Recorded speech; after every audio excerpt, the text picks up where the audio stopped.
good morning. Thanks for joining. If you're catching the replay, thanks for watching. My name is Terry Slater. I am curious, have you ever borrowed money from your kids' savings accounts?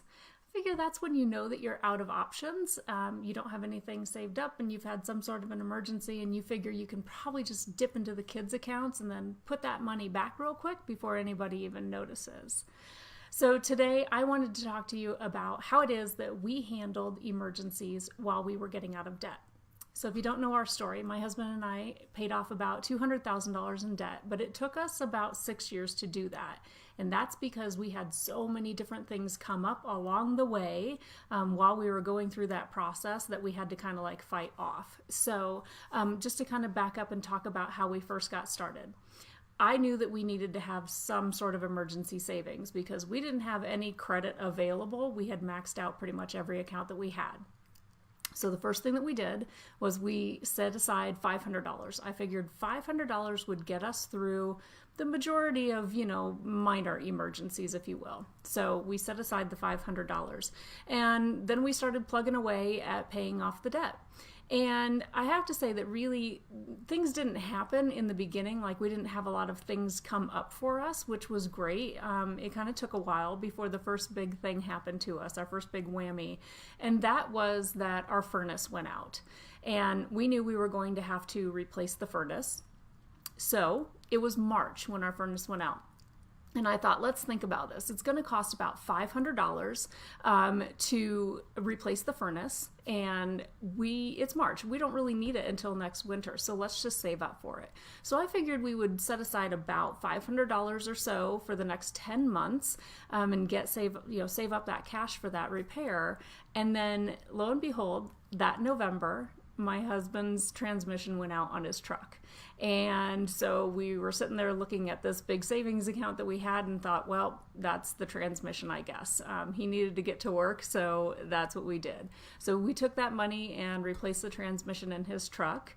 And then we didn't have a furnace still. And so what we did was we went out and we bought a lot of space heaters. We do have a gas fireplace, so that helped as well. But we went out and we bought a lot of space heaters. And so we got through that winter just with the space heaters. So we ended up saving up and then we replaced that furnace before the next winter came around. It actually gave us a longer amount of time to save up for that. So, sometimes you do get hit with these big things that you've just got to kind of figure out a way. We really had decided that we just weren't going to go into debt anymore. And although lots of technicians will offer financing for a furnace, we just said, no, we're not going to do that. And so we just made it work.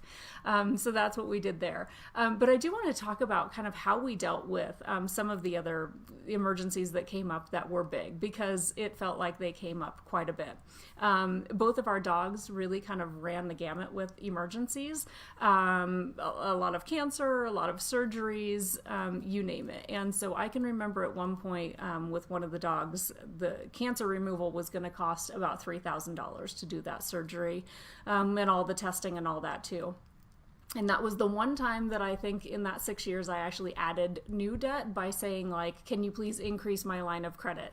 Our care credit account, which offers 0%, didn't have enough of a balance on it to cover all of that. So I asked him to increase our line of credit and we put the whole thing on the care credit account. So with that and saving up for things like the furnace, basically what we did is said, okay, how many months, like we're looking at the deadline, what's our end point, right? So if you've got 0% for 6 months or 0% for 12 months, I would just take that and do the math and say, okay, I've got to get this paid for or saved up for within that amount of time. So that's what we did. And we had one particular year where we had liquidated some business equipment. My husband ended his business and sold off some equipment, and very unexpectedly that year, we ended up owing the IRS $13,000. So I want to go on record as saying that it's actually not that difficult to set up a payment plan with the IRS, and contrary to what I had heard previously, it's not that expensive either. They don't really charge a huge interest rate for carrying on a balance with them. If you avoid them, they definitely will tack on, more and more fees for all the amount of time that you avoided them. But if you are open and you communicate and send in the paperwork as you should, it's not that challenging. So we set up a $200 a month payment plan to cover a new $13,000 debt with the IRS.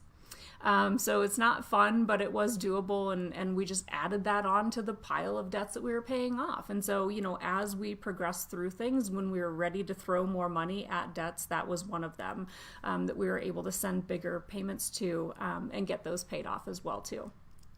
So that's kind of how we dealt with a lot of the little things that came up for us and also the big things. So I always recommend, it's really a struggle. A lot of people don't know, should I be saving up money while I'm getting out of debt? And my theory is just have enough that you've got something to fall back on. And that something to fall back on, it really varies, for your situation. So if you've got a very unstable income, you might want to have a little bit more of a cushion. Again, for us, we started out with just a $500 cushion. We very soon after bumped that up to like $1,000 cushion. And let me just be clear, we dipped into that emergency fund a lot. So that's what it's there for. And whenever we had to dip into it, we would replenish it back up to $1,000 again. So sometimes it doesn't feel like you're making progress when you kind of dip into it and keep refilling and dip in and refill. But it was there, and it was there for us to use so that we didn't have to add on to our debt. And that was the whole goal. So, I recommend start out with at least, $500 to $1,000 just to cover basic emergencies. And just know that other things may happen, and that's okay. You're going to have to deal with that. And I always like to say stop and just sort of like take a breath and think about it. And, it's not like a furnace going out seems like a pretty big deal. But it was something where we just said, look, we're not borrowing anymore. And can we make this work without it? Luckily for us, it was March, so it was almost the end of the winter when it went out. So, we were able to kind of like slow down and take a minute and say, what, it's okay. We're going to wait and put in a furnace later. And then, it was even later than we expected. But either way, we were able to make that work without going into debt for it. So that's what I wanted to share with you today. If you have any questions, please feel free to, type those into chat or comment below the video. I'm happy to answer any of those. If you want to learn any more about how I help people get out of debt, you can visit my website, which is www.terryslater.com. Terry with one R. So anyway, thanks for joining me today. And if you caught the replay, I appreciate you watching. All right, take care and have a great day.